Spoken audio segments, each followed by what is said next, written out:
Jaguar DaBandog here, episode 3 of Living with Sentinels. I have a very special guest. This is my man, Byrd 702, aka Rebel City Byrd. And before I get into the interview, you got to thank Byrd, because if you notice, Byrd and his Rebel, who's standing right there, she was the first one where I done the video Pedigree Breakdown. So my man Byrd was the one that inspired me to do it. And hopefully you guys appreciate the Pedigree Breakdown. I'll try to add more to it so you can see the Pitbull influence and different things. So shout out to you. So what's happening, man? Happy Sunday. Oh man, I'm just excited to have some dog talk. You know, I love dogs, so yeah. Appreciate it. So let's. How did you American Sentinels is kind of like an underground breed. How did you find out about American Sentinels? On YouTube. You know, I was really into American Pit Bull Terriers, you know, especially like the game bred American Pit Bull Terriers, because I was starting to realize for a long time, you know, well, I realized that a long time ago the breed was starting to get watered down. So I was really into the game bred working pit bulls, you know, and just watching a bunch of videos on that stuff. And eventually one of Lee's videos popped up into my rotation about, you know, game dogs and basically can other dogs be game dogs. And it just showed some of Lee's dogs on the chain jumping around, just real athletic, just, you know, but bigger dogs, you know. So I was like, wow, those dogs are really cool. And so of course I started following his channel and realized, man, if I get the opportunity, I want one of those dogs one day. It's like the perfect mix of a protection dog and you know, like a pit bull, and you get the best of both worlds. You get the, you know, the drive and the gameness of a pit bull, but you know that they'll protect you at the same time. You know, they're not necessarily just known as human friendly. Yeah. So I respected that. And then I was out on a walk with one of my dogs. It's a black and white little bully mix. Okay. And it got attacked. It got attacked by two huskies. And he didn't fight back at all. Like he didn't try to even really defend himself, even when he was getting, you know, mauled almost. And so I jumped in. I ended up getting bit. It was in the winter time. I ended up getting my jacket ripped up real bad, and eventually I got the dogs to run away. But it just kind of like really opened my mind up that, wow, I'm not as safe as I thought on these walks. I thought, you know, my dog would, you know, kind of be there for me and at least for himself. But he's just not a fighter. He's just not that type of dog. And so I called Lee and I told him about the situation. And he recommended my dog Rebel Girl to me. And I said, okay. And he said that he doesn't recommend, since I had a male at the time, that dog was a male. So that's why I ended up getting a female. And so that was my whole introduction into getting an American Sentinel, because I really wanted to get another pit bull, or, you know, to get a real pit bull, not my little bully mix, but a real pit bull. But I was starting to realize, no, I don't want, you know, the dog on dog aggression to just be so automatic like it would be if I got a game bred pit bull. So I started thinking of a different breed that was close enough to a pit bull. And man, the Sentinels, it's my favorite now. You know, I just love them so much. So for those who don't know, like I put up on there, Rebel is litter mates with Fury. Fury got a nice litter out there. A couple of homies has Fury and Voodoo pups, and that litter was working. So they producing in your bloodline, you know what I mean? So shout out to you. So so you got the Sentinel. Take us back to the beginning. Like, what are some things you did to adjust to them, since it was a new breed when you got Rebel Girl? And how is she? How is her personality, her temperament with other dogs, strangers, and all that? Okay, yeah. When you know, it was funny when she first got dropped off to me. I just, you know, I gave her space, but she just had confidence right away, like a little puppy, you know, with her little ears trimmed down and her her little nub just sticking straight up, and she literally just walked into the front door of my house where I had my black and white dog that I, know he's not aggressive. He just was attacked by dogs, and I know he's not going to do anything to her. And it was funny. She just walked in and she just instantly walked over to the water, started drinking the water.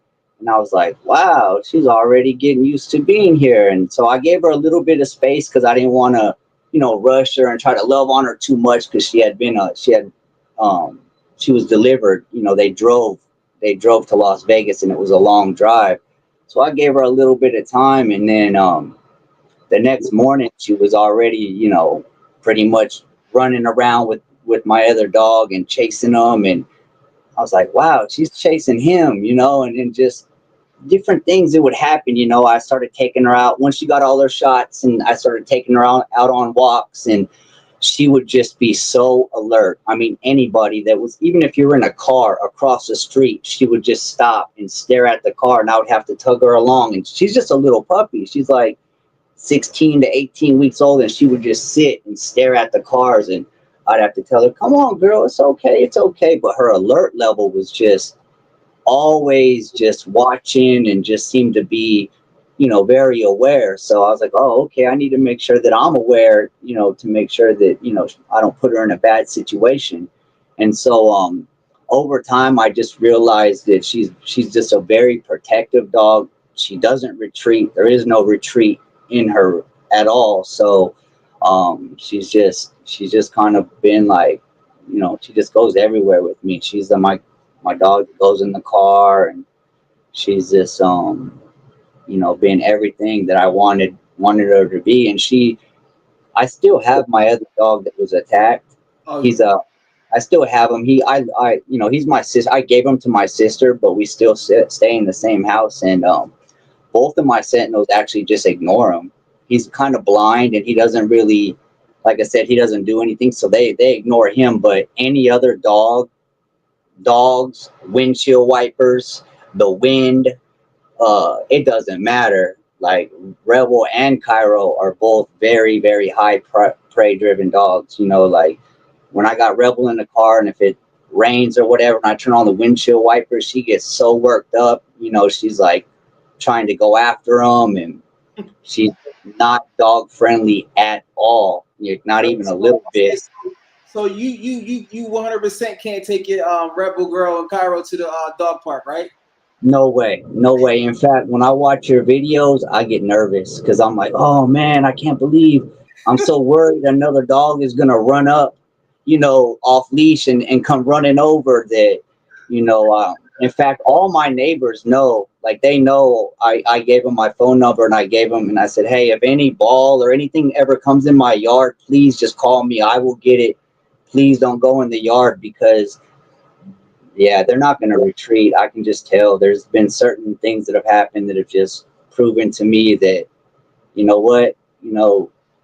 I have to make sure that the fence and the property is secure, because, I don't want anything to happen.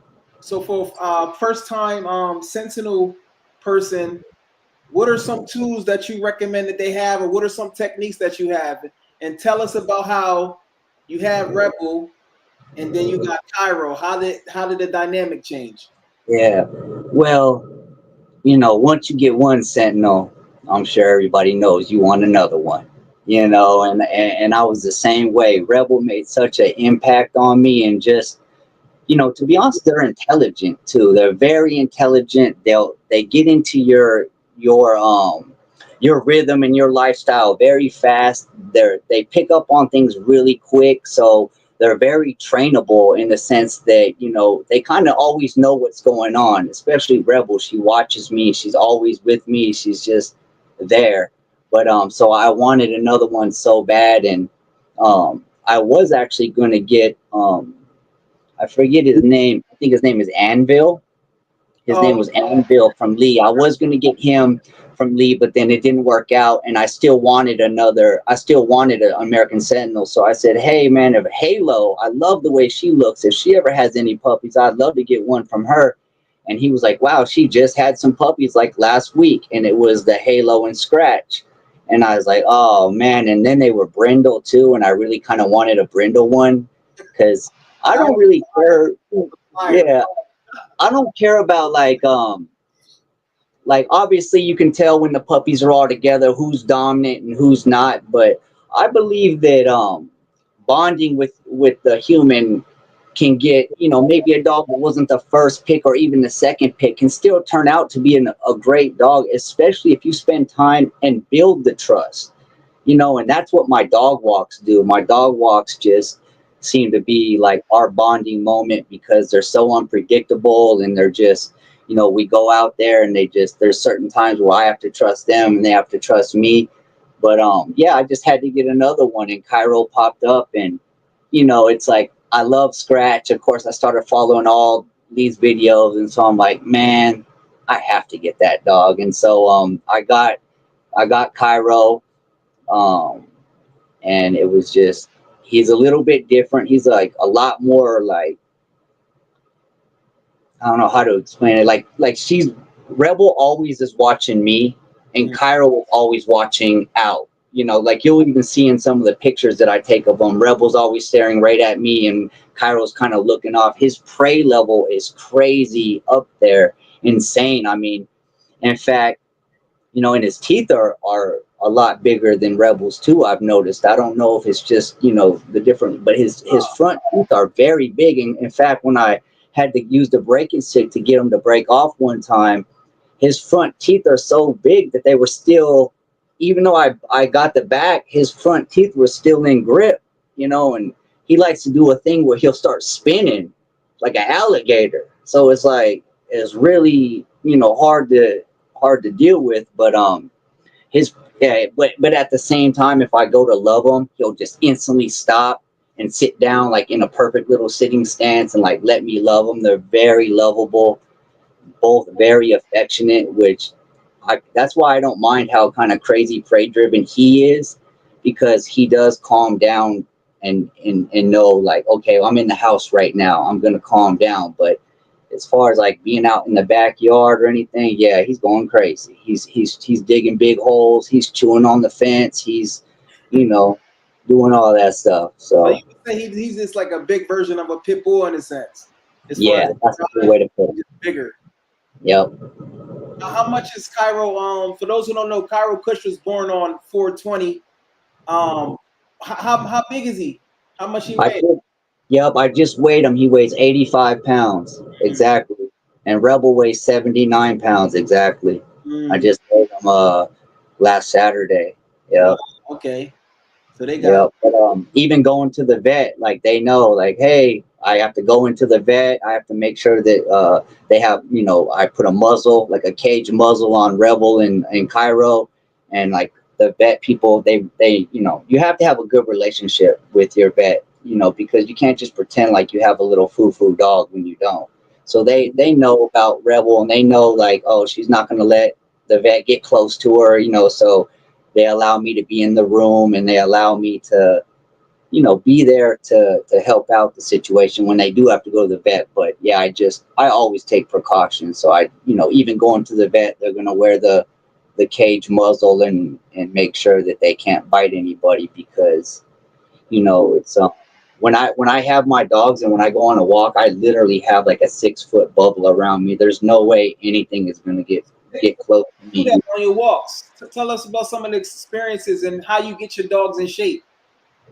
Okay, yeah, and it's funny, my friends and family, they know I love walks. Like that's my time for me and for my dogs. I listen to my music, but like I said, it's a good experience to bond with your dogs, and just they love it. Like they look forward to it every night. So yeah, and it gets kind of hot here in Vegas, but you just you know what you got to do to mitigate the heat and stuff. But yeah, I've had lots of different experiences on the walk. That's why, to be honest, like I recommend just always keeping a breaking stick with me. Like I have one in my car when I have anywhere that I'm gonna have my dogs with me. I have a belt that I wear that has a breaking stick on it, and it has like a little water thing, and it just has my little tools that I need in case an accident does happen. Because even though my dogs will never be off a leash, and I'll never have my dogs at a dog park or anything, I can't guarantee that other people act the same way.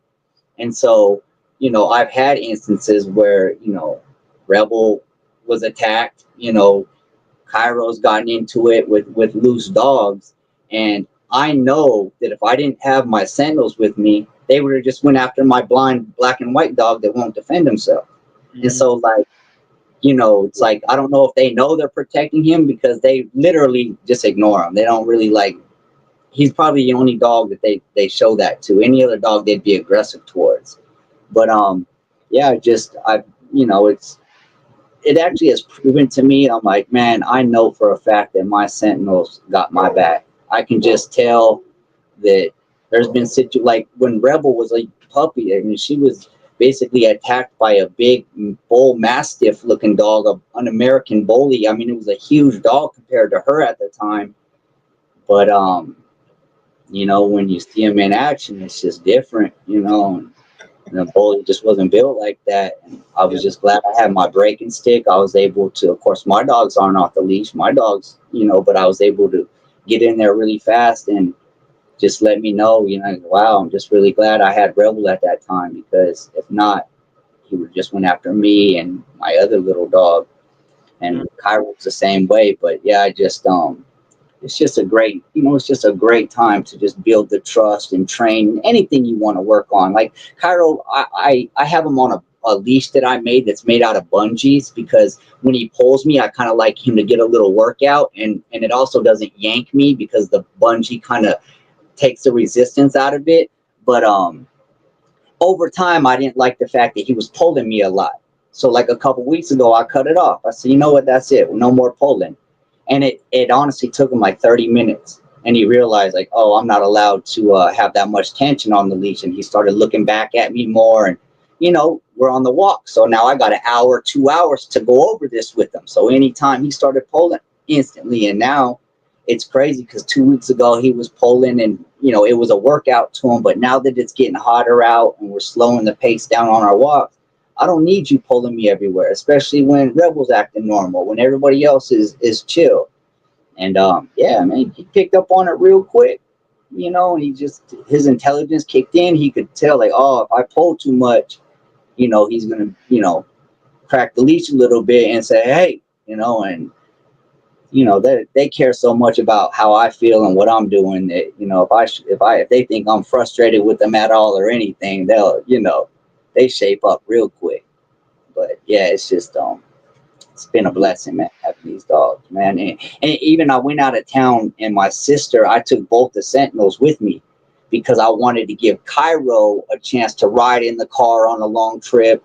And the hotel I was going to was dog friendly, and I had been there before, so I knew that I could handle having Cairo with me, because he's a little bit more rambunctious, but he's still good to go.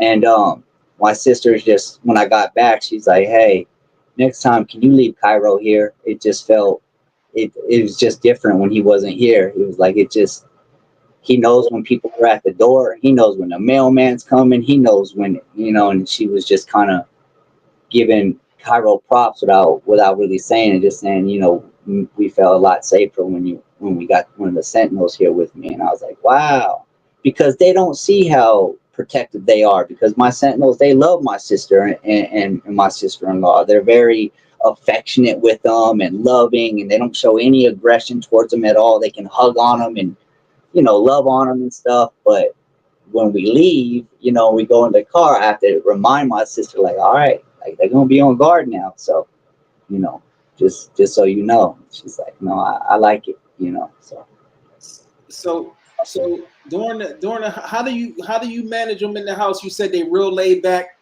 Of course, we know one is a male, Cairo's a male, Rebel Girl's, of course, a female. How do you manage the two when it's that time of the season, which usually happens, what is it, every 6 months for Rebel? Yeah, about 6 to 8 months. Yep. How do you manage them then? Yeah, that is important. That is important, because you got to know what you got. And I know that Rebel's not going to back down from anything, and I know Cairo's not going to back down from anything. I've seen, your dogs, so I just had told you earlier, I said, you know, I could tell the reason why Cairo's not with me right now in the room is because yesterday and the day before, he started getting a little sniffy with Rebel and trying to sniff her back in. And she starts, you know, showing her teeth and growling. And it's like, the last thing I want is them to break the respect they have for each other right now and get into one of those fights where they're really, you know, it's they're gonna go, because then it's, you know, so to make sure that that never happens and it doesn't even get close, and I remain in charge. As soon as I seen it, I just said no, that's it, you know. So unless I'm gonna be, you know, we're actively on a walk or I'm participating and we're all together doing something, then yeah, they can be together. But I'll keep them separated now because you know, I do track Rebel's heat cycles, and so I kind of know, okay, yeah, he's sniffing her. Okay, her last heat cycle was in December. Yeah, that's about right. Okay. And so I'll mark it down on my calendar when she actually starts, you know, bleeding a little bit, and then I'll know. And then when that happens, I don't take any chances. Once she starts doing, I keep, because I'm not ready for puppies yet. Yeah, unless I can keep all the puppies, I don't want to water down the breed, and I just want to keep the respect going.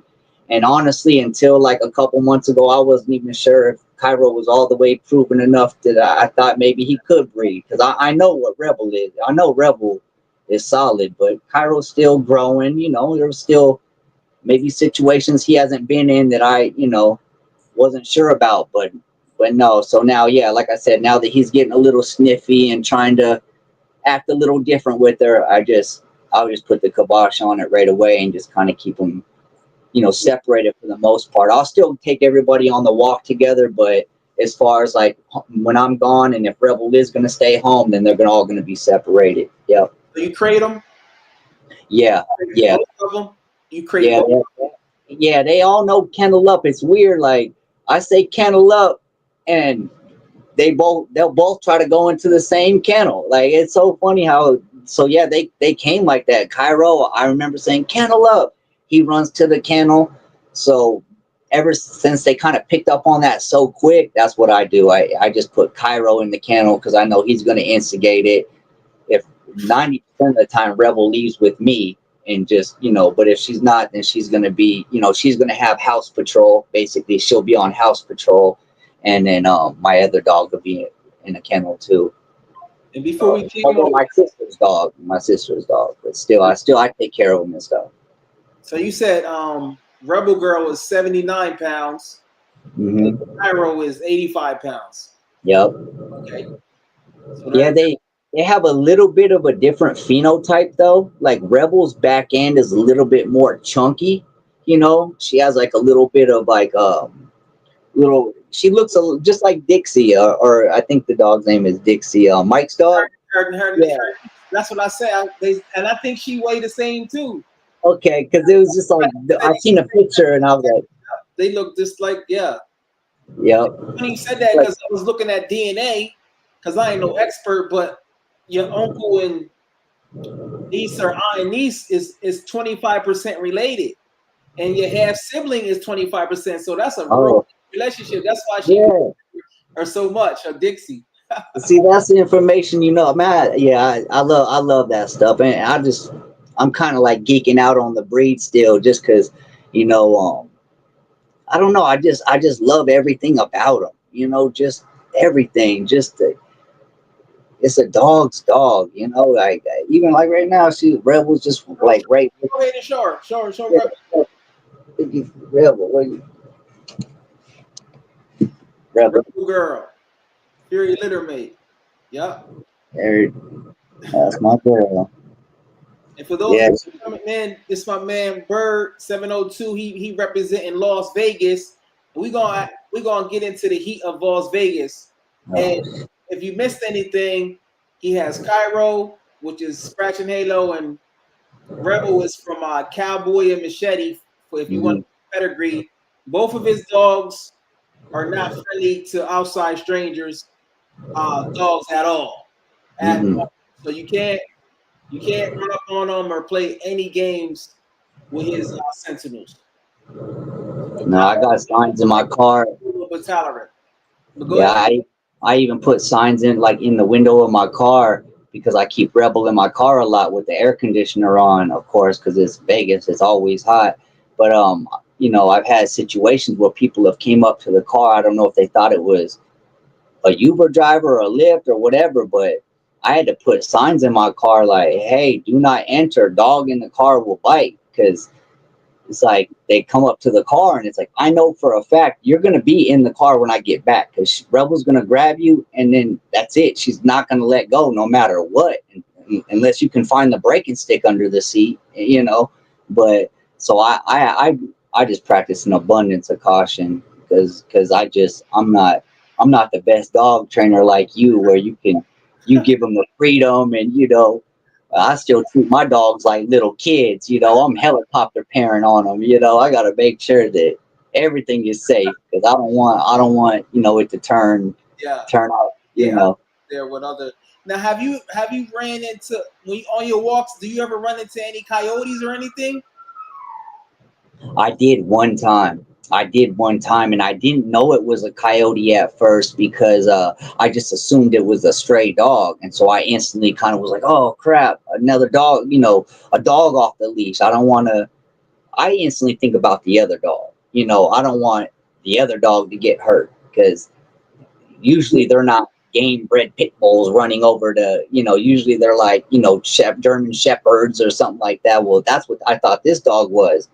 But it kept coming close and then like um it didn't bark, it was like yipping a little bit or something. I was like, whoa, that's weird. And I was like, and then it turned around to like run away and it hopped over like a 6 foot chain link fence. I said, oh, that wasn't a dog, that was a coyote. And where I purposely walk my dogs in an area where there's nobody at, no dogs or nothing. So I kind of walk out into like a desert industrial area, you know, outside of my neighborhood so that I don't have to worry about anybody, you know, because at nighttime all the warehouses are closed and it's just open, you know, desert and big buildings. But I guess some of the coyotes come down from the mountains sometimes, so I'm definitely more aware of it now. But I thought it was just like a little, you know, German Shepherd or Australian Shepherd type of dog, but it was just way too athletic and fast. And when it hit that 6 foot chain link fence like it was nothing, I said, "Oh man!" And then I thought I heard some more of them a little bit distance away. But again, I had Rebel with me. It was like any other time, I probably would have panicked a little bit. But honestly, I was like, "Man, I'm good." Them coyotes come over here. I mean, you know, you dog food. That's crazy. You know, don't do it. Don't do it. So, yeah. So when you taking your walks, what's the average? You walk a lot, and we're gonna get Yeah. into this guy is like a workout. He don't play around with his workout. So what's your average walking distance if you had to average it? You do like daily or weekly or however you do it as far as Yeah. your dogs. Yeah, I walk them every day, no matter what. I track it, so it's always between 5 and 7 miles, no matter depending on what route I take. But Wow. 5 miles is usually about 2.5 2 hours. It's like around 2 hours for 5 miles, like almost 3 for 7. Because I do take breaks. Like I have a little spot that I stop and I give them some beef jerky at and stuff like that. Give them a little treat with some water and stuff. But yeah, I do that every single night. So now that it's starting to get hot in Vegas, I just, I just slow the pace up and then I go more on like the 5 mile walk. So it still takes a little bit longer, but I just slow the pace up to kind of let them get used to the heat and stuff. And then I just keep water with me because, I mean, honestly, at 10 o'clock in Vegas in the summertime, it's still 106. Like it's just crazy. It doesn't even make any sense. So most people, they don't walk their dog, but since I walk my dogs every single day, it's like they kind of adapt to it and they know like, okay, it's getting hotter. So, and there's things you could do. You cut back on their food a little bit just so they're not heavy in the summer. And then, yeah, that's basically what I do. But I go every single night. In fact, if it's like thunderstorming or something, I'm kind of upset because I got to wait a little bit. But I mean, like I said, the walk is kind of like a bonding thing for me too. So it is, and they look forward to it, and the energy is different if I don't go on the walk. Then it is like Cairo's like, I want to do something. I want to, and that they'll start fighting with each other and just getting rambunctious in the house. So I think that, the walk kind of serves a dual purpose. The more I'm thinking about it, on just, because Cairo's a pretty prey-driven, crazy dog, but them walks, they help with that, because they give them time to calm down. And during that time, when they're a little exhausted or they're tired, that's when you can train them, and that's when you could really break through and kind of get to what you want to see out of them, because they're so willing to listen at that point. That's amazing. Let me turn that off. So you doing 5 to 7? That's amazing. So since we talk about working out, tell the people, what do you do yourself to work out? How's your workout routine yourself? How's your weekly workout routine that you do yourself?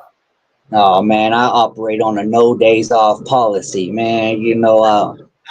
Monday through Sunday, like Monday is back, Tuesday is chest, Wednesday is arms, Thursday is legs, and I just repeat that nonstop.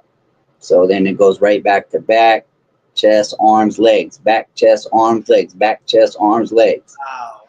And so that's what I did today. I was like, oh, I got to get my workout in today. I got this thing I got to do with Jaguar later. So, so today was my little leg day. So but I love work. Doing that? How long you been consistently doing that? Because you're the first person I ever heard that said they work out every day. So you in the top 0.5% in the world, probably. Yeah, it was during COVID. But honestly, I've always played flag football. I got my nickname from playing basketball, Byrd. So I'm always playing basketball and flag football and stuff. And then when COVID hit, I don't know. I was talking to like my best friend, and I was just like, man, I don't look the same like I used to look when I was younger. I said, I got a dad bod, and I don't even have any kids. And he was like, you know what? He's like, you're right, brother. He's like, you used to work out. He's like, and he just motivated me because he was honest with me. He was like, no, you're right. You're right. You are losing it a little bit. But he's like, it's just because you're not doing it anymore. And I said, so then instead of flag football and basketball, because I didn't want to get hurt or anything, I started just working out at the gym. And that's when the mental health came in. And then it was just like, it makes you feel good. You look good, you feel good, good mood, good vibes. It was a ripple effect for me. And now that's why it has to be every day, because I'm 42, and so I'm not going in there trying to be the biggest and strongest guy. But while I'm in there, I'm happy. I'm always feel like I'm learning something. And that's just my time. And not only that, but if you want to handle two 80-pound sentinels, you got to be a little bit, you got to be functionable at least, so it's just part of my lifestyle. But some people ask me, oh, you don't want to miss a day? And it's just like, nah, I really don't want to miss a day, working out. They're like, oh, you really gonna walk your dogs again tonight? Like, yeah, of course. They want you to be average. Don't listen to them. They want you to be average. Yeah. They want you to be average. So speaking of that, are you open to people? Because it's the internet. You never know. Shout out to the internet. It brings us all closer. You far away. Somebody might see the interview and say, "Hey, man, I live in Vegas. I want to work out too." Are you open to personal training, or what you doing on that? Yeah, I'm open to personal training. I've thought about this a lot too, because and I've even asked you a little bit about dog walking, because I feel like when I'm in the gym, I see a lot of youngsters, and they're not lifting right. I'm like, man, I just want to help them out so bad, because I am a coach at heart, and I want to help out, especially if I've been there before, and I can take my experience to help you out. So I have thought about becoming a personal trainer, especially with the youth, because if you can give a youngster, female or male, confidence and have something to look forward to, like the gym provides, or like working out provides, or being a personal trainer to somebody where you can kind of be a mentor to them at the same time. Yeah, I have thought about it. I have thought about it. I'm just, Byrd 702, the personal trainer. Make sure you reach out to him. Let me take my dog out real fast to use the bathroom because it's getting hot up in here. This interview is amazing. Shout out to Byrd. Let me go to the bathroom. Sorry about that, man. You can talk to the people you live. Talk to the people while I'm gone. People. What's up, Rebel? You want to say hi to the people? Rebel? No? You don't want to say hi?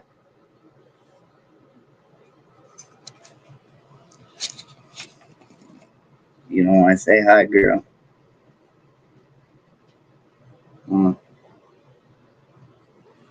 We on the interwebs.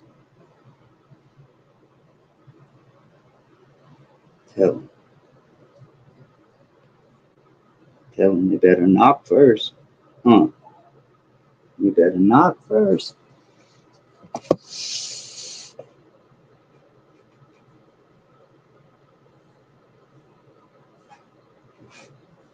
Appreciate everybody. Cairo.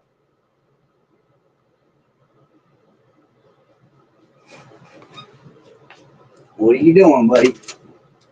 Come here. Come here. Cairo. Come here, son. Come here, son. Cairo, everybody. You know, that's Cairo right there. Why you biting me, son? Why you biting me, son? Huh? Why you biting me, son? Huh? Love you, son. My son.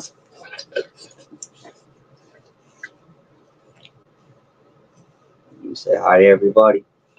Huh?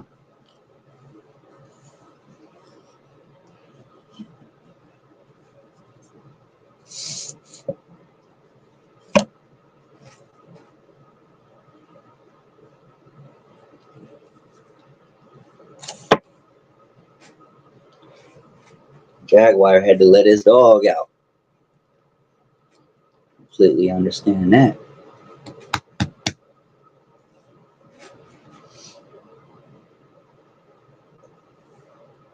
There you go. Remember, guys, thanks for watching. Sorry about that. You know how dogs is unpredictable. They get on them.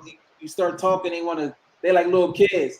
Remember, what happens in Vegas stays in Vegas. So you open to the workouts. I want to get into the workout thing too, but before we talk about the dog thing, because it's all kind of related. What are some techniques that you do to prevent yourself from procrastinating? Do you have any like recommendations you can give us? Because a lot of us, we work out, but we might procrastinate and we don't do it. We go by our feelings. We don't feel like working out. How are you able to overcome procrastination? Oh, that's my man Cairo? Yeah, he showed up. You know, he showed up on the spot. Cairo. Cairo. You said he had real big teeth. Let me see. Yeah, man, he got real big teeth, man. Wow, damn. Yeah, like, yeah, his teeth way bigger than his teeth big. Yeah, bro, they come down so far that I love you, son. What's up, Greg? Shout out to G. You about to get his Sentinel soon. The heat is real, but that dry cold cuts to the bone in the wintertime. Oh, we get cold in Vegas? It has before, like the last couple of winters have been kind of warm, but yeah, there's been a couple times it does get bone cold too, because I don't think you're used to it, so it'll just bang, it's cold. Oh man, it's like you wake up in the morning in the wintertime and it'll be like 35, you know, and that's super cold for Vegas. But the last couple of winters have been warm, you know, been like kind of warm. So we was shout out to Greg. We got a little chat. Do you do the sidewalk test where you touch the heat, or you just how does that work? When you walk your dog, or do you go around where it's not as hot? No, that's a good point, because you know I don't really do the sidewalk test because I always walk them when the sun goes down. But even still in Vegas at in the summertime, yeah, I do a sidewalk test to just to make sure, because if it's still 106 out at 10 o'clock at night, you know, the cement cools down a little bit, but I just don't want to just think, oh, the sun's down, so everything's good, when really it might be kind of hot on their pads or whatever. But no, man, they you know, I always just wait till the sun goes down. So, you know, in the wintertime, I usually walk from like 6 o'clock to 9 o'clock, and now in the summertime, it's like 8 to 11. Okay. And then or like right now, and then like the more hotter it gets, the more I'll push it back later until usually it's like 10 o'clock in the at the hottest in Vegas. I wait till 10 o'clock at night. But I like introducing them to the heat a little bit, because it is hot here. And so, no, I'm not going to leave them just out in the sun, you know, where they're just, the sun's directly on them. But if I got an opportunity to put them through a little workout or a little, you know, a long little walk, and it's kind of hot, you know, like, yeah, okay, you're breathing a little harder, you know, but also, you know, they learn to power through it, and, you know, they adapt quick. So, but yeah, if I looked at them and they were, you know, acting weird, or they weren't, you know, walking right, and the cement's too hot, and yeah, I'm you know, I'll turn back around. But usually I just wait till the sun goes down. I try to walk late enough to where there's not a lot of people out, uh, where there's not a lot of people out in general, because, you know, some people can't control their dog. So if you're walking your dogs, and some lady's walking her big dog, he starts pulling her, you know, over towards me, you know, and so it's just like, I just try to take an abundance of caution. So even though I go on a walk every night, I try to avoid everything, you know, animals and people. Just Yeah. Do y'all have a lot of stray cats? yeah, A lot of stray cats? Oh yeah, wow. Yeah. yeah, and that's the thing too, is you know, Cairo's so fast that, you know, we'll come up on these bushes sometimes, and it's just like, I don't want them to get the cats, because they're stray. You know, I don't know what kind of diseases they have or anything. So that's like a good point. I've actually kind of trying to avoid those situations now, because I don't know if they can make them sick or whatever. But there's so many stray cats right now in Vegas where I'm at, that yeah, it's like, and the dogs know it, so they'll instantly start perking up on the wall. It's like they'll tell me, like, okay, the cats are coming up. You know, there's been a couple really close calls where it's like, man, you know, cats, you know, they're not gonna, yeah, that's just gonna be quick. Yeah, cats. The only way a cat can be probably around the center, if if the cat was already living there. If the cat was already living in the house, and Hmm. you get the sentinel later, and then you condition them later. But any other situation, that's really not going to be a good case unless you magical with it and you just get lucky. Yeah, that's why I don't think there's any hope of me introducing my dogs to any new dog. Like, just the way they treat my sister's dog, you know, if it, thank goodness he doesn't make any mistakes. But, you know, and in fact, I don't know.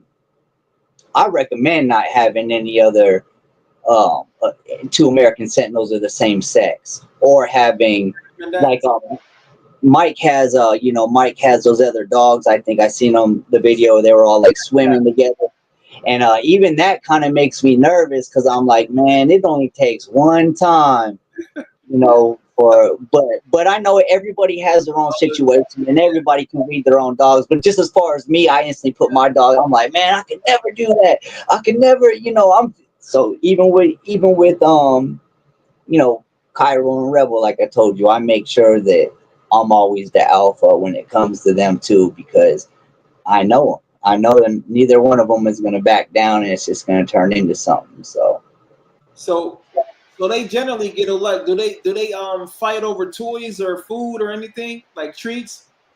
no, Do that. Oh, that's good then. no, it's just only when she's really on, like her, when she's starting to get, you know, into her heat cycle. But honestly, Cairo kind of bows down to Rebel a little bit. I know that he can, you know, he just I don't know. There's been a couple of times like she went up to him and like started biting on him, and he literally just took it. Like it was like almost like, and I know Rebel was really mad at him because he had like jumped off the bed and like landed on her, and so she like got up and followed him down the hallway, you know, and like caught up to him and started biting on the back of his neck, and he literally was like, oh, okay, okay, okay, and then just took off running and started going zoomies around the house. And I'm just like, wow. And then I went and checked him, and he had two little puncture wounds in his neck. I said, oh, Rebel, okay. So, but yeah, and Rebel's funny too. Like, if I reprimand her, she don't even like it. Don't. It's hard to say. Like, She I not can flick her. No, she don't. She ain't worried about it. She like, who you yelling at? Why good. you yelling Yeah, at me? dogs and some are more sensitive than others. So she like a she like a Yeah, she don't even like bow down like that. She almost be like, she'll just accept it.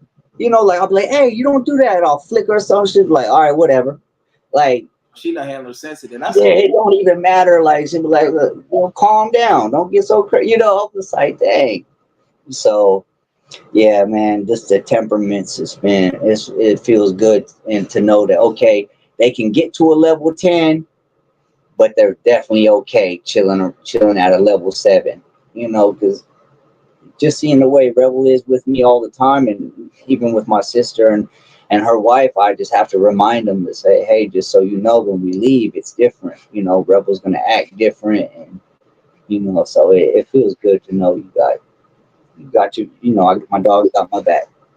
so with you having two sentinels right now, and you don't plan on breeding right now. However, in the future, you said your other dog is blind, and you decide to have a third dog. You most likely gonna get a sentinel, right? Yeah, yeah. If yeah, I probably will breed Cairo and Rebel together. I think they would make a really good combination. Just I mean, just the way Cairo he's like everything that Rebel isn't in a way. Like he's like more like he wants to stay home and guard the backyard and guard the house. Rebel wants to go with me in the car. You know, she wants to be laying on the bed right now, right beside, or on the couch right beside me. Cairo wants to, you know, be on patrol, going, you know, all around the house. So I feel like I got best of both worlds, and like their phenotypes. Cairo's tight end. He's really like a skinny, athletic, almost built like a wide receiver, you know, and as far as football, and Rebel's built like a linebacker, and she's a female, and she's proven to be honest. Like she's just the real deal. I don't know what to say. I mean, she's just I just know. So I know she, you know, she's breedable, but you know, I just want to make sure I don't want to just be having puppies to have puppies. So, Just a you lot. know, yeah. I So, might have to. I might have to get a little son, for, like a little boy over there, a little brindle. You have some puppies. I might have to. I might have to get one from you. You know what I mean? yeah, Maybe a little boy. I know they're gonna be. Well, actually, they both 80. He 85. She's 78. But you know how that works. They have kids. The kids might be 100 some pounds. They yeah, probably. because Jaguar looks good, and you say he's over 100, right? Yeah. He like he almost 116. I weighed him yesterday. Wow, he looks so good, man. Honestly, it's just it kind of like I feel like your dogs kind of represent you a little bit. That's how I try to, you know.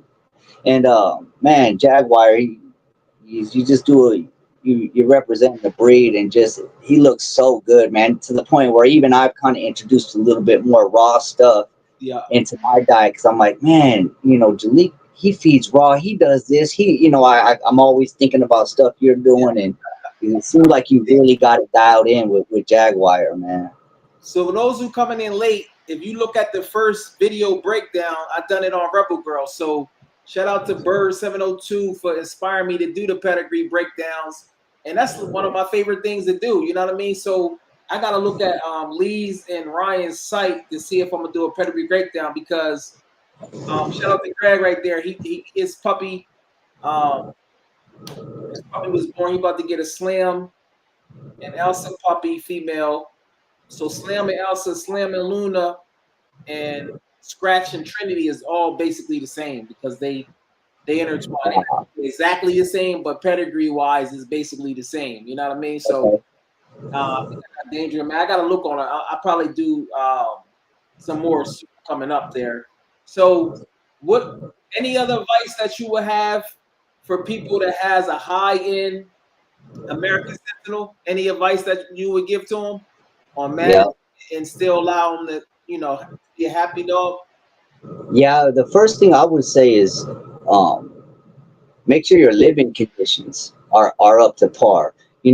Twice a week or even more while I'm picking up dog poop or whatever, I go around the perimeter of my yard to make sure that there's no weak points or anything like that, because Cairo digs holes and they bash into the gates, and of course if anybody gets close to the fence at all, they're going to go charging and do all that stuff. And so I just think it's very important to understand what you have and what the potential is, and just to make sure, like me, I'm on the, I never want my dogs to get out. Now, I never want them loose in the neighborhood, because I know that, that wouldn't be a good thing. So I go out of my way to make sure that the perimeter is good. And then, like I said, I keep a breaking stick with me, just in case there's loose dogs that come running over.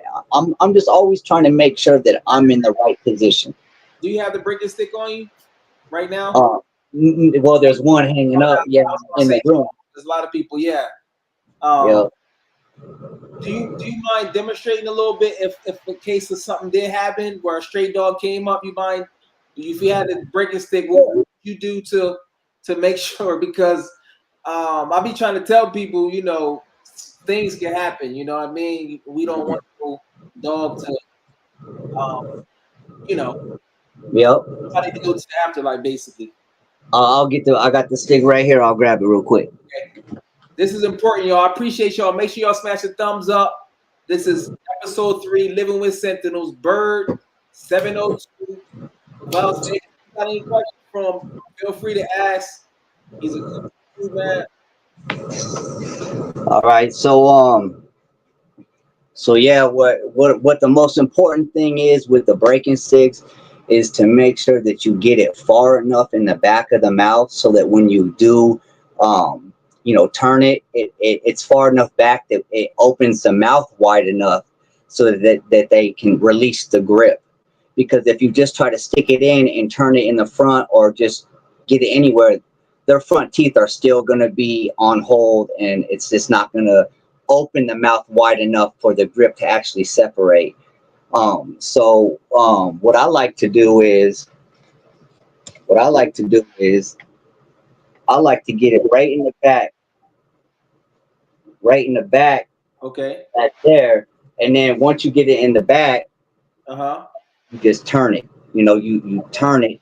And another thing is, when you're gonna break them off, you have to be ready to remove that dog and the bite situation, or remove it from the situation, because once you break that bite off, they're going to try to re-grip again very fast, or the other dog now can turn around and try to grab your dog. So you got to make sure that, first of all, what I like to do is, and honestly, this is what happened. I actually got bit one time because I rushed in too quick.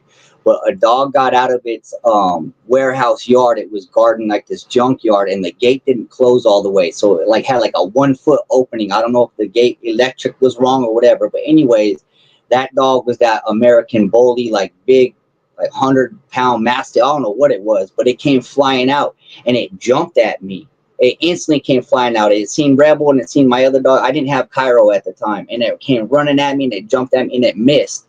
And as soon as it landed, Rebel grabbed it. But when she grabbed him by his privates. So she had his private parts, and then she kept circling. So she was shaking and circling, and the dog starts screaming. And so I'm like, oh man, I gotta help this dog out. So I run in there, and I was too quick. I didn't let the fight calm down. And so what the dog did was it ended up reaching up and biting me when I was trying to break Rebel's grip off. Because you're not going to get their grip off by hitting them or pulling them or whatever you think you're going to do. Dump water on them. That ain't going to work. I mean, you can choke them, or you can use a breaking stick. You know, for me, I like to use the breaking stick, but so anyways, I rushed in too quick. So one thing I recommend is, okay, there's a dog fight, it's happening, okay, it's going on or whatever. But now there'll come a point in time where they settle down and they're not shaking so much, and that's when you want to get in there and you want to make sure you grip your dog, you get all the way to the back of the mouth, turn it, and then they'll pop them off and you remove them from the situation completely, and basically try to get as far away as you can. But yeah, I love having a breaking stick. And in fact, whenever I go into PetSmart, even though my dogs don't go into PetSmart, I still bring my breaking stick into PetSmart, because I've seen so many times of fights at PetSmart and they're just pulling the two dogs apart by their back legs, basically. And it was like, come on, man, just, go up there and pop it off real quick. So I'm a big believer in the breaking sticks. That's why I got one in the room. I got one up on the wall. I got one in the car. And in fact, I've been handing them out before to people. So I just try to educate people with them. Byrd City breaking sticks. You need to start selling them and customize them. I like that. I don't have one. Keep your hand at the back too. Like, this is a long one. This is one made for like German Shepherds, because the Sentinels got a longer snout. They do got a pretty long snout, some of them. So it's like, I just found out this one, works pretty good. But I got a wooden one. I got a wooden one that honestly, it didn't hold up. Cairo, I tried to break Cairo off, and the wooden thing was like flexing. Like the wood was flexing more than it was like trying to get his grip off. Wow.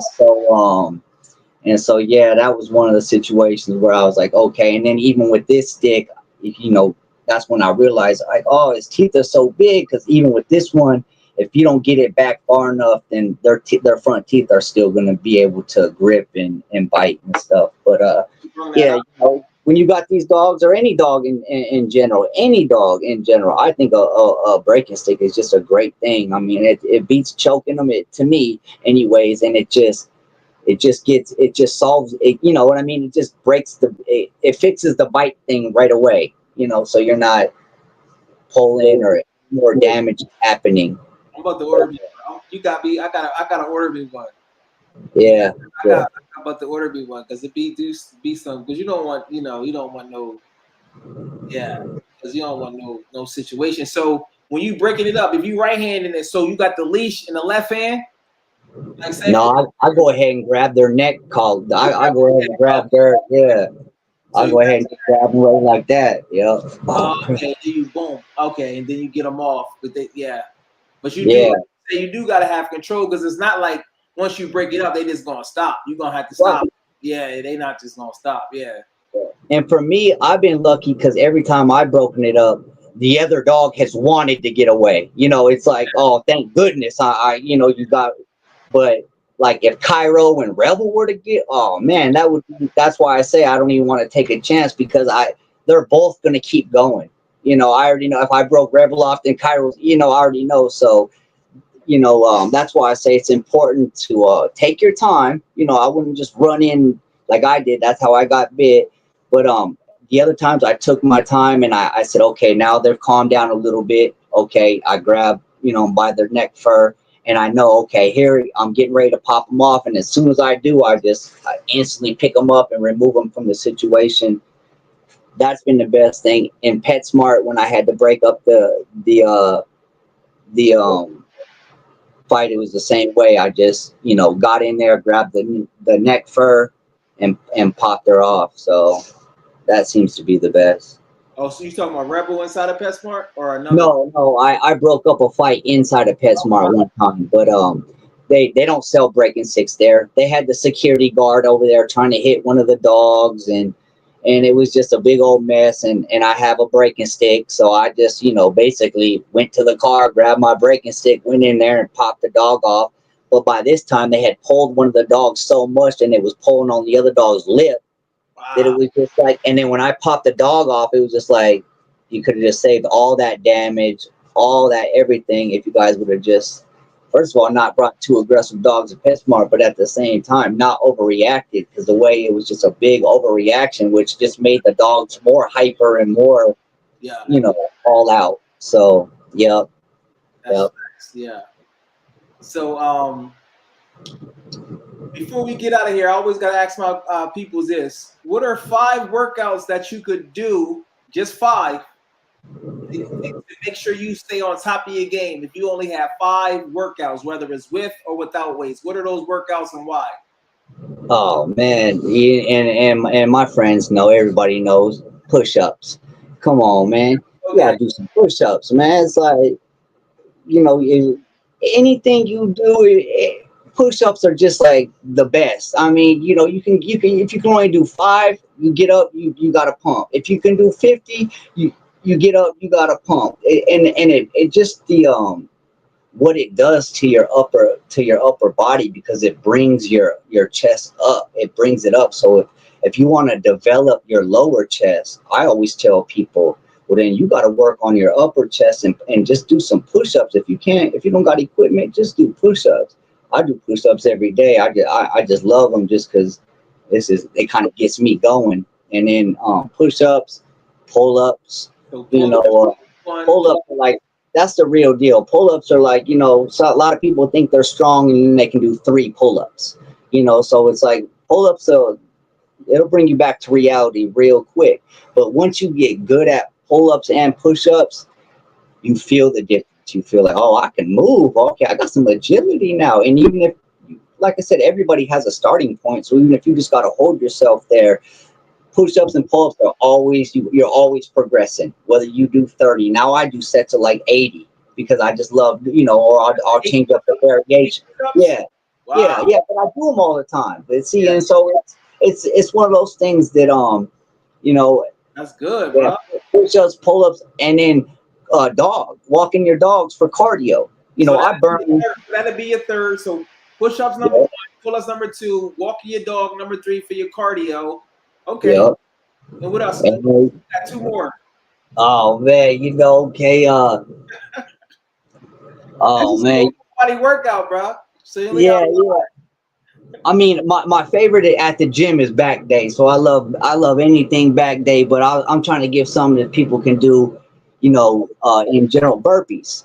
You know what I mean? Where the up downs, where those, and there's so many different variations of those that it doesn't matter what level you're at. You do a certain type of burpees, man, it's gonna kick your butt. You Mm. know that, and then what sounds weird is I like to shadow box. So I'll always be going around, kicking, doing this stuff, always, Good one. and it works out the sides of your core, and it just, I don't know, you just, Wow. it just, that's those are my 5 that I found myself just doing, whether I have a gym or whether I'm doing just, I'm out of town. I'm always getting in my pull-ups, my push-ups, and anything that a park has to offer, basically. You said burpees number 4. So burpees. And you said shadow box. Now, how far? Like how many minutes of shadow boxing? 10, 5. Yeah, yeah, 10 minutes, 10 minutes, 10 or 15 minutes. It all depends on, you know, what you want to do. Sometimes, like if I'm at the gym, I'll put my gloves on and hit the bag, because I've trained in Muay Thai and stuff before. And when I did Muay Thai, I was in the best shape of my life. I just, had a great looking stomach, 6-pack, all that stuff. And it was just because when you're doing all those kicks and punches, it's just such a complete full body workout. But man, I recommend anybody just, people ask me, oh, what do you do get muscles, or what do you do, and I just say, man, I just try to make it to the gym. I just try to make it there. Once I get there, I'm always happy when I leave. I'm always find myself saying, man, I'm so glad I made it. And then that just builds up and builds up to where you start protecting it and protecting that the gym, and you're like, no, I'm making it no matter what. It's actually now it turned over to not even being a chore. Now it's like, no, I gotta make it, because I know how I'm gonna feel when I leave. And it's a compound effect, especially, just with everything. But, So if anybody if you in Vegas, you need a personal trainer. I'm Bird's. I'm his manager. I hook you up with him. No, I'm not his manager, but if you want to see workout, okay. hit him up, Bird. If you don't know how to hit him up directly, reach out to me, and I reached out to him, and he got me on because he's consistent. Byrd is serious about his workouts. Wow. And Both of my dogs are kind of bitey too. Like they don't bite me hard, but they always want to grab my hand and take me. Like he wants me to go out back right now, so he'll try to take my hand all the way down the hallway to the backyard. But like I could play tug of war with his mouth right now. He won't even bite down hard. He'll let me pull up on his teeth and everything. He knows how to gauge. See, he's actually putting weight into it, where he's actually like biting, but he knows how to gauge. Like he won't bite me all the way. So like we play tug of war right now. Like I'm tugging on him, but I'm just holding the back of his teeth. But they real. When it comes to me, they're just real, gentle and good, man. your feeding schedule, are you do the same? You twice a day, once a day, three? How do you do that for the people out there? How is your feeding schedule with your Sentinels? Yeah, I feed him once a day at night. When Cairo was a puppy, he was getting extra little meal during the day. But now that he's basically full grown, I just feed him at night after the long walk. I kibble is my base, so I try to get some good kibble as my base, and then I add in low sodium. You mind telling us the brand you use? Yeah, it's a Merrick. It's just called Merrick. Oh, okay. Yeah, Merrick dog food I get, and that's just my base, and then I throw in a couple hot dogs, low sodium soup, whether it's cream of chicken low sodium or low sodium chicken and rice. I add that in there, and then Kyro gets a can of tuna because I don't want to give Rebel too much protein because she holds her weight a little different. She'll hold on to it a little bit more. Kyro's kind of burns it down. He's kind of like a natural conditioner. He's always like, on the patrol and stuff. So, but yeah, so that's what I do. And both dogs are in, great condition. I guess Rebel could be maybe like 2 pounds lighter because I spoil her a little bit when she's with me in the car. Sometimes I give her extra beef jerkies or whatever. But yeah, that I just do the one time a day. When I get back from the long walk, just to That's amazing. Kind of end the night off like that, and everybody's full and ready to go to bed. And in all honesty, my Sentinels lay in the bed with me, man. I let them in the bed with me, man. So they climb up in the bed. And I got a big old king size bed that they only give me a little portion of, and so I right over position because you said Rebel was like more like Yeah, she lays up right by my head. She lays up by my head, and Cairo lays at the end of the bed by my feet, but on the outside. So and that's another thing. Hey, that's another thing. They learn so quick. So like he'll get up in the middle of the night and get water, and then jump back on the bed. But he'll know where my feet are at. Like he'll get up there and feel where my feet are at. I'll feel him. He'll like put his paw, and his legs are right there, and then he'll jump completely over me. And I'm like, man, I appreciate that because I don't want him jumping up and landing on me or none of that stuff. And in the middle of the night, hey, if he has to get up or something, he'll wake me up and literally be like, hey, I gotta go out. I've been, so really, Cairo, it's enough. But I'm just super impressed with their intelligence because I don't train them. It's not like they know like sit, stay, except for what I communicate to them on the walk. But they always seem to kind of know what's going on or know what the vibe is. Yep. I said real quick though, Cairo, it's enough. Go lay down. That's it. No more. I seen Jaguar. That the video of him with working the sleeve. Yeah. I was so impressed, man. I was like, that's so funny. He's so well trained and he does so good around all these other dogs. Yeah. The training, yeah. I try to. But you had that guy working, and he was biting. Man, Jaguar looked so. Yeah, I like to do that. In fact, I gotta talk to Ryan. I'm gonna take Jaguar down to Mississippi to their decoy. You know what I mean? We've been working on no equipment, so if we do get that, we spit the equipment right back out to target the man. You know what I mean? Yeah. Because he's so aggressive. So Now, was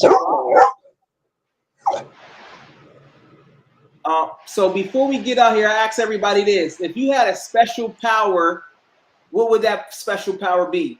Now you can have any special power. You can read. You can do anything. You could fly. You could walk on water. You could do anything. What would that special power be if you could have one? Oh, that's a hard one, man. Because I wish dogs lived forever. So So the special power is your special power. Oh man, It's like a quality for yourself. Jeez, that's hard. Wow. Yeah, I don't know. I'm too afraid of heights to want to fly. So, but yeah, I think it'd be live forever. I love life, especially when I try to be thankful, and as I get older, my mindset has changed a lot. I don't try to prove myself so much anymore. I don't know, really enjoying life and just trying to keep that mindset of being grateful and thankful. And so I always try to, you know, yeah. And so now that I'm thinking, I'm in my 40s now, I'm like, man, I want to live forever. I don't want to be dealing with all these little procedures I got to go through now, and all this stuff. I'm like, man. But so I guess maybe that would be it, but yeah, man, I love dogs so much. They're my favorite animal, and the Sentinels they captured my heart, and I appreciate Lee and Deep South for just recommending a solid dog for me to start off with, because Rebel really was the perfect dog. She was able to deal with my other dog, deal with what I was going through in my life, and transition over, and then once I was all the way solid, I got Cairo. But just for Rebel to go through all that with me, it's just like, I don't know. I'm like, man, Lee, he didn't lie to me at all. He just said, hey, this is what I recommend. This is what I would do. This is what I wouldn't do.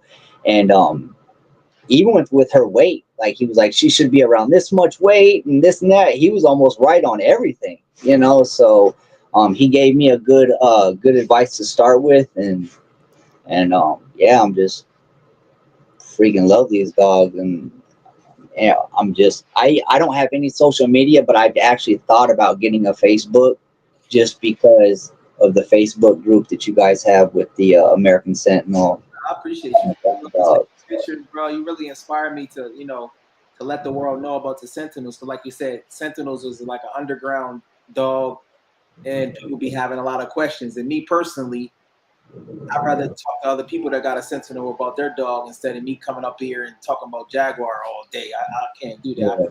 I want to, you know what I'm saying? I want to talk about other dogs, and you know what I mean? Because every Sentinel is different.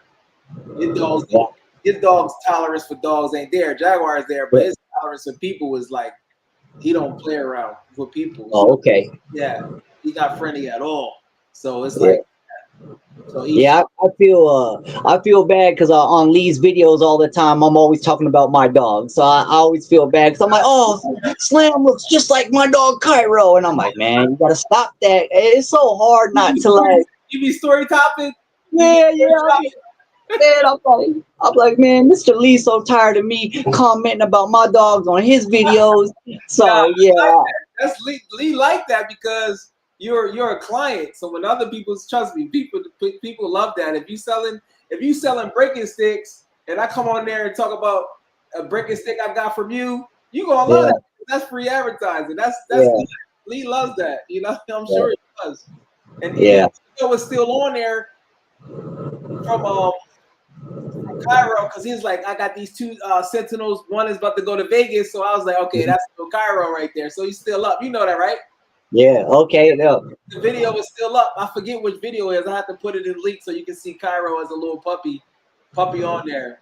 Yeah. So anything we gonna have to do a part 2, part 3, man. When we get in the near future, and I maybe have you and then somebody else, so it can be what I mean. Maybe you and Mike, because he just got another. He got Rebel Girl's niece Dixie, and then he got Vader. He's got the same thing. He's got the brindle in the desert. Yeah, because that'll be Slim Luna, Scratch. So that's they cousins too. Yeah, sketch. Yeah, so they cousins too on that one. So yeah, we definitely have it. So before we leave, anything else you wanna reach out to me, or we'll get you popping with the personal training? Because like I said, Byrd is serious about his personal training. But anything else you wanna say to the people before we get out of here?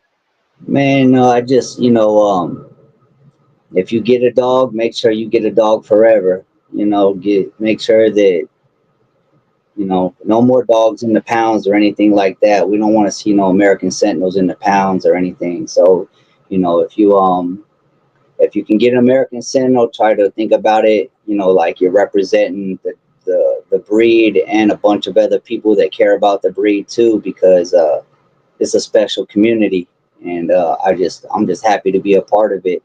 That's why I save your videos that you make from my walks, because I'm just like, oh, I'm gonna be on my walk, I'm gonna listen to Jaguar, and it's just like I just instantly get uplifted, and I'm just and it all comes back to the dogs, man. So I appreciate you so much, and I just you've always just been stand up solid towards me, even from the first time we talked.